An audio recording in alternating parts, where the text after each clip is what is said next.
એ હરામખોરોની એટલી હિંમત, આજે તો એ લોકો ગયા મારા હાથથી. અરે કહું છું રોકાઈ જાવ. આવતીકાલે રક્ષાબંધન છે અને એ લોકોનું તો કામ જ છે લુખાગીરી કરવાનું. ખોટી એમની સાથે મગજમારી કરીને આપણો તહેવાર ના ખરાબ કરશો. તહેવાર આપણો નહીં પણ એ લોકોનો ખરાબ થશે. ચાલ હટ સાઈડમાં.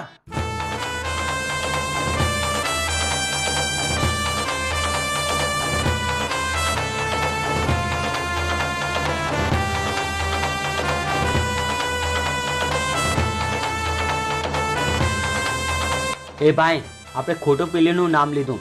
જલ્દી આમ જો, પેલો દંડો લઈને આવે છે.